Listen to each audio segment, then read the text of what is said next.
Act II, Scene 1. A wood near Athens.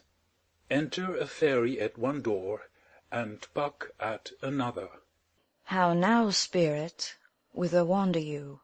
Over hill, over dale, through bush, through briar, over park, over pale, through flood, through fire. I do wander everywhere, swifter than the moon's sphere. And I serve the fairy queen, to dew her orbs upon the green.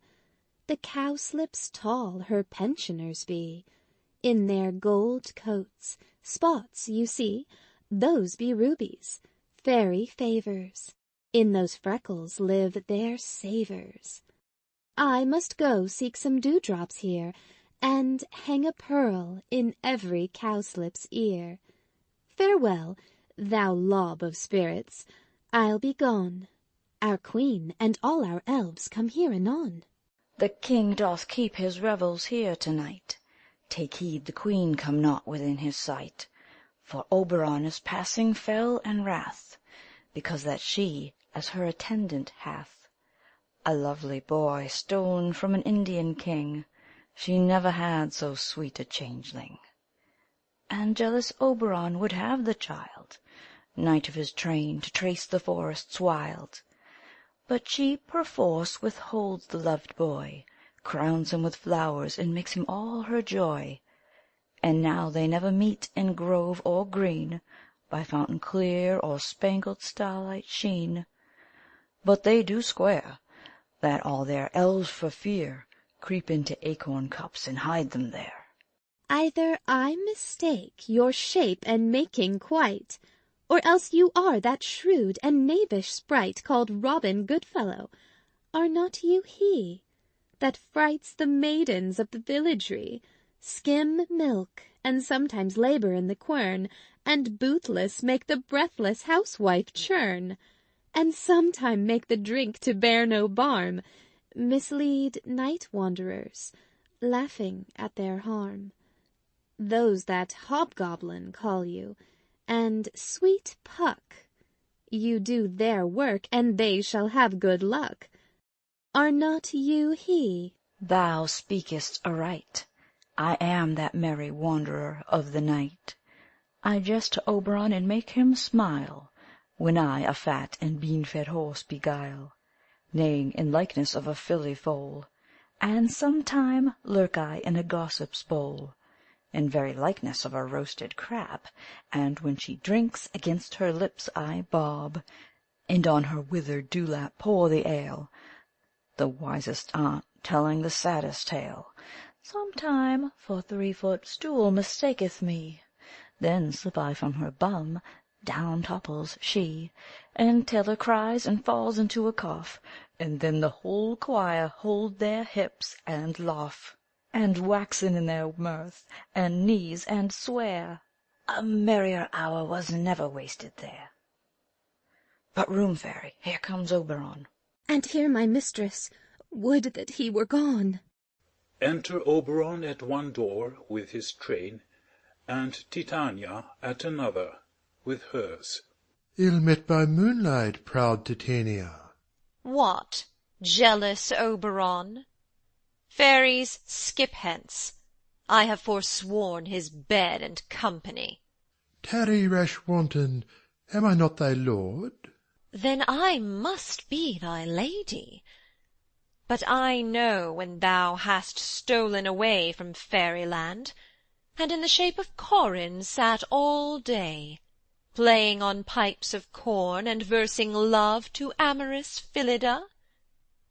Why art thou here, come from the farthest steep of India, but that, forsooth, the bouncing Amazon, your buskined mistress and your warrior love, to Theseus must be wedded, and you come to give their bed joy and prosperity?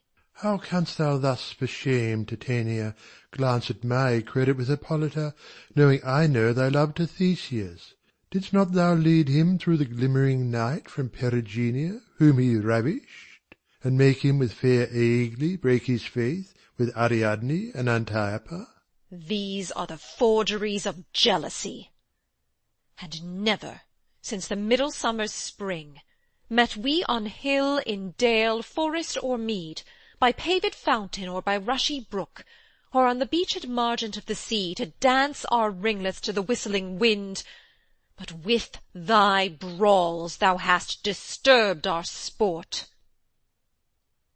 Therefore the winds, piping to us in vain, as in revenge have sucked up from the sea contagious fogs, which falling in the land hath every pelting river made so proud that they have overborne their continents.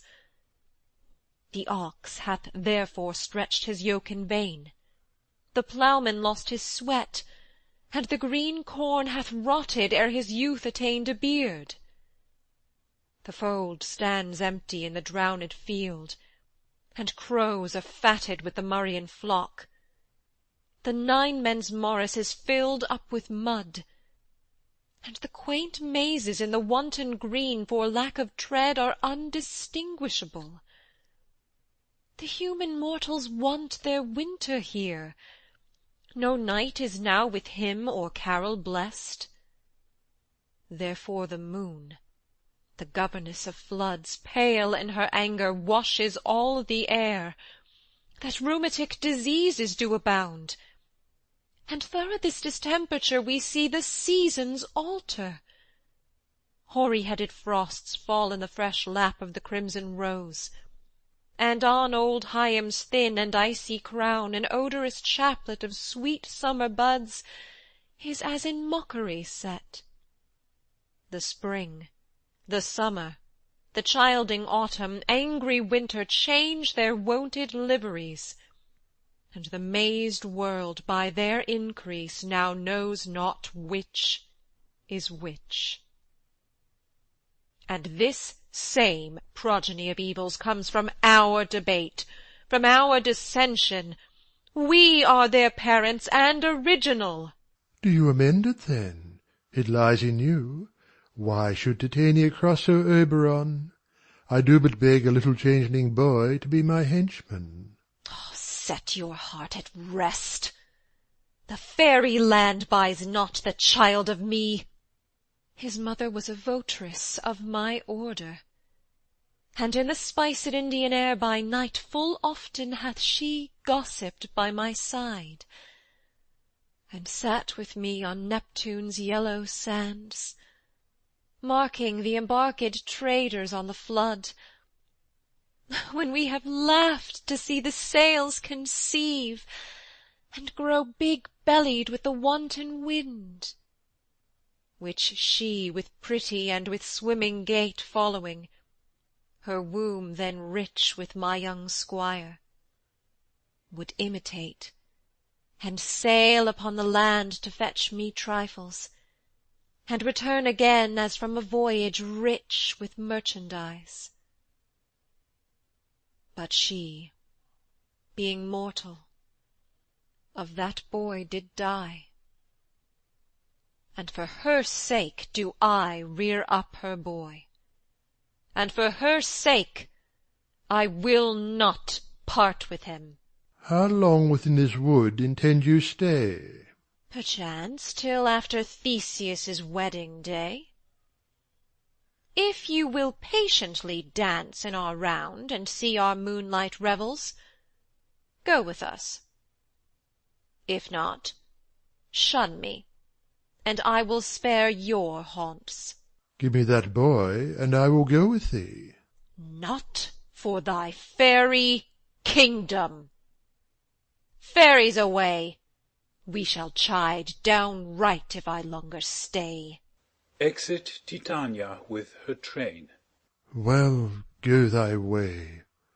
Thou shalt not from this grove till I torment thee for this injury. My gentle Puck, come hither. Thou rememberest since once I sat upon a promontory, and heard a mermaid on a dolphin's back uttering such dulcet and harmonious breath that the rude sea grew civil at her song, and certain stars shot madly from their spheres to hear the sea-maid's music. I remember. That very time I saw, but thou couldst not, flying between the cold moon and the earth, Cupid all armed. A certain aim he took at a fair vestal, throned by the west, and loosed his love-shaft smartly from his bow, as it should pierce 100,000 hearts. But I might see young Cupid's fiery shaft, quenched in the chaste beams of the watery moon. And the imperial votaress passed on in maiden meditation, fancy-free. Yet marked I where the bolt of Cupid fell. It fell upon a little western flower, before milk-white, now purple with love's wound, and maidens call it love in idleness. Fetch me that flower, the herb I showed thee once. The juice of it on sleeping eyelids laid will make or man or woman madly dote upon the next live creature that it sees. Fetch me this herb, and be thou here again ere the Leviathan can swim a league. I'll put a girdle round about the earth in 40 minutes. Exit Puck. Having once this juice, I'll watch Titania when she is asleep, and drop the liquor of it in her eyes. The next thing then she waking looks upon, be it on lion, bear, or wolf, or bull, on meddling monkey, or on busy ape, she shall pursue it with the soul of love. And ere I take this charm from off her sight, as I can take it with another herb, I'll make her render up her page to me. But who comes here? I am invisible, and I will overhear their conference. Enter Demetrius, Helena following him. I love thee not, therefore pursue me not. Where is Lysander and fair Hermia? The one I'll slay, the other slayeth me. Thou toldst me they were stolen into this wood, and here am I, and woed within this wood, because I cannot meet with Hermia. Hence, get thee gone, and follow me no more. You draw me, you hard-hearted adamant, but yet you draw not iron, for my heart is true as steel. Leave you your power to draw, and I shall have no power to follow you. Do I entice you? Do I speak you fair? Or, rather, do I not in plainest truth tell you I do not, nor I cannot love you? And even for that I do love you the more. I am your spaniel, and Demetrius. The more you beat me, I will fawn on you. Use me but as your spaniel, spurn me, strike me, neglect me, lose me, only give me leave, unworthy as I am, to follow you. What worse a place can I beg in your love, and yet a place of high respect with me, than to be used as you use your dog?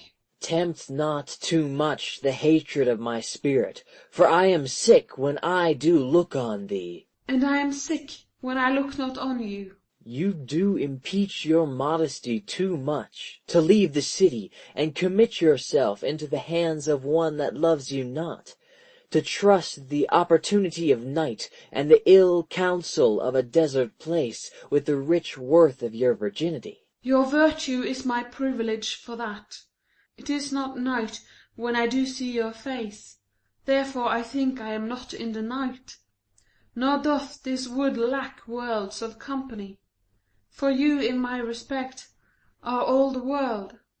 Then how can it be said I am alone, when all the world is here to look on me? I'll run from thee, and hide me in the brakes, and leave thee to the mercy of the wild beasts. The wildest hath not such a heart as you. Run when you will, the story shall be changed. Apollo flies, and Daphne holds the chase.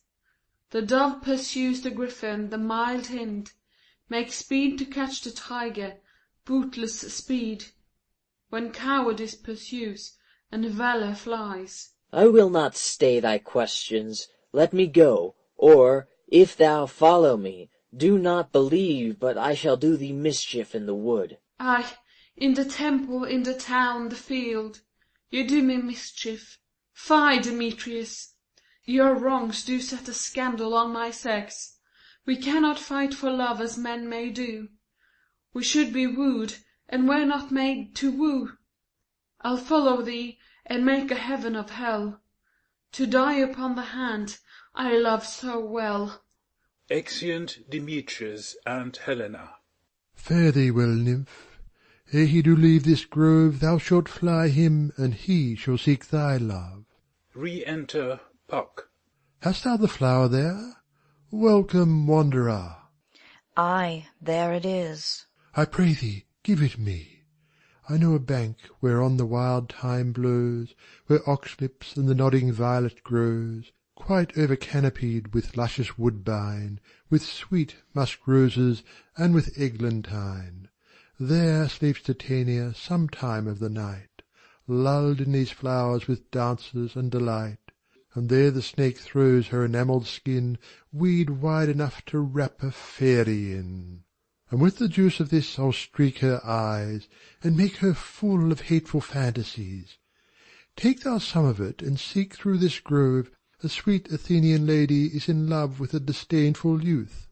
Anoint his eyes, but do it when the next thing he espies may be the lady. Thou shalt know the man by the Athenian garments he hath on. Effect it with some care, that he may prove more fond on her than she upon her love. And look thou meet me ere the first cock crow. Fear not, my lord, your servant shall do so. Exeunt. Scene 2. Another part of the wood. Enter Titania with her train. Come now, a roundel and a fairy song. Then for the third part of a minute hence, some to kill cankers in the musk-rose buds, some war with reremice for their leathern wings, to make my small elves coats, and some keep back the clamorous owl that nightly hoots and wonders at our quaint spirits. Oh, sing me now asleep, then to your offices, and let me rest. You spotted snakes with double tongue, thorny hedgehogs, be not seen. Newts and blind worms do no wrong. Come not near our fairy queen. Philomel with melody, singing our sweet lullaby. Lullaby, lullaby. Never harm nor spell nor charm. Come, our lovely lady, nigh. So good night with lullaby. Weaving spiders, come not here. Hence, you long-legged spinners, hence. Beetles black, approach not near. Worm nor snail do no offence. Philomel with melody, singing our sweet lullaby. Lullaby, lullaby. Never harm nor spell nor charm. Come, our lovely lady, nigh. So good night with lullaby. Hence, away, now all is well. One aloof, stand sentinel. Exeunt fairies. Titania sleeps. Enter Oberon. Squeezes the flower on Titania's eyelids. What thou seest when thou dost wake, do it for thy true love take. Love and languish for his sake, be it ounce, or cat, or bear, pard or boar with bristled hair. In thy eye that shall appear when thou wakest, it is thy dear. Wake when some vile thing is near. Exit. Enter Lysander and Hermia. Fair love, you faint with wandering in the wood, and, to speak troth, I have forgot our way. We'll rest us, Hermia, if you think it good, and tarry for the comfort of the day. Be it so, Lysander. Find you out of bed, for I upon this bank will rest my head. One turf shall serve as pillow for us both. One heart, one bed, two bosoms, and one troth. Nay, good Lysander, for my sake, my dear, lie farther off yet. Do not lie so near. Oh, take the sense, sweet of my innocence. Love takes the meaning in love's conference. I mean that my heart unto yours is knit, so that but one heart we can make of it. Two bosoms interchained with an oath, so then two bosoms and a single troth. Then by your side no bedroom me deny, for lying so, Hermia, I do not lie. Lysander riddles very prettily. Now much beshrew my manners and my pride, if Hermia meant to say Lysander lied. But, gentle friend, for love and courtesy lie further off. In human modesty such separation as may well be said becomes a virtuous bachelor and a maid. So far be distant, and good night, sweet friend. Thy love ne'er alter till thy sweet life end. Amen, amen, to that fair prayer, say I, and then end life when I end loyalty. Here is my bed. Sleep give thee all his rest. With half that wish the wisher's eyes be pressed. They sleep. Enter Puck. Through the forest have I gone, but Athenian found I none, on whose eyes I might approve this flower's force and stirring love. Night and silence, who is here? Weeds of Athens he doth wear. This is he, my master said, despised the Athenian maid. And here the maiden sleeping sound on the dank and dirty ground. Pretty soul, she durst not lie near this lack-love, this kill courtesy. Churl, upon thy eyes I throw all the power this charm doth owe. When thou wakest, let love forbid sleep his seat on thy eyelid. So awake when I am gone, for I must now to Oberon. Exit. Enter Demetrius and Helena running. Stay, thou kill me, sweet Demetrius. I charge thee, hence, and do not haunt me thus. Oh, wilt thou, darkling, leave me? Do not so. Stay on thy peril. I alone will go. Exit Demetrius. Oh, I am out of breath in this fond chase. The more my prayer, the lesser is my grace. Happy is Hermia, wheresoe'er she lies, for she hath blessed and attractive eyes. How came her eye so bright? Not with salt tears.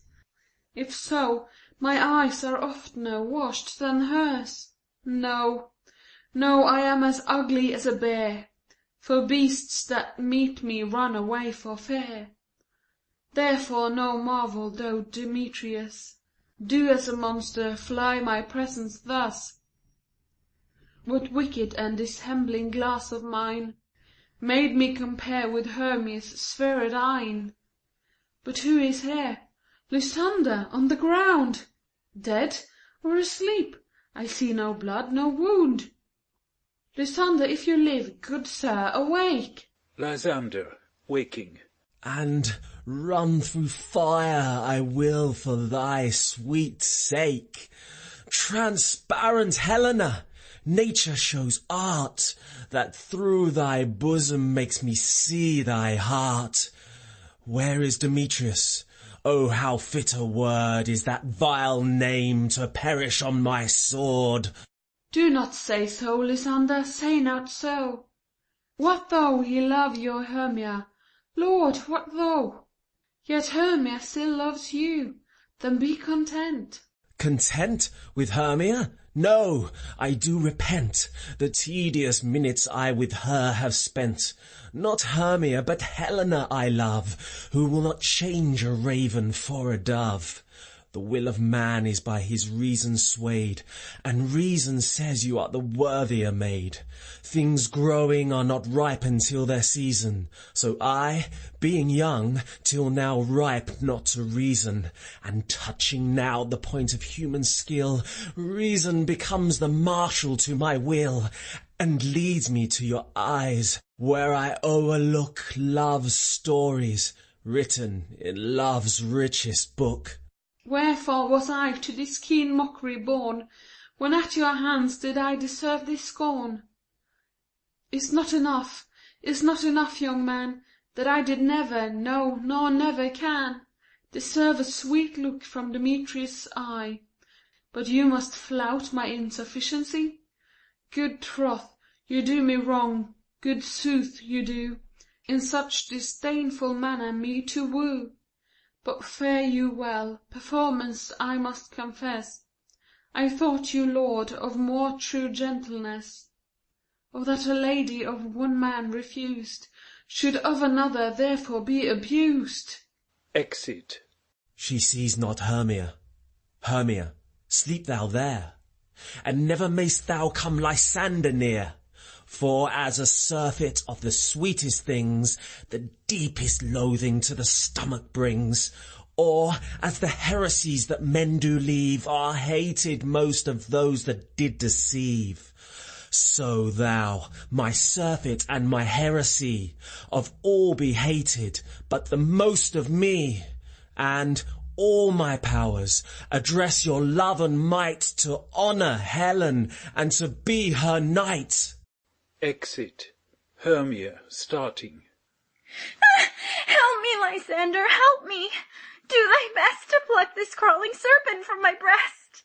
I mean, for pity. What a dream was here! Lysander, look how I do quake with fear. Methought a serpent ate my heart away, and you sat smiling at his cruel prey. Lysander? What, removed? Lysander! Lord? What, out of hearing? Gone? No sound, no word? Alack, where are you? Speak, and if you hear. Speak, of all loves. I swoon almost with fear. No, then I will perceive you are not nigh. Either death or you I'll find immediately. Exit. End of Act 2.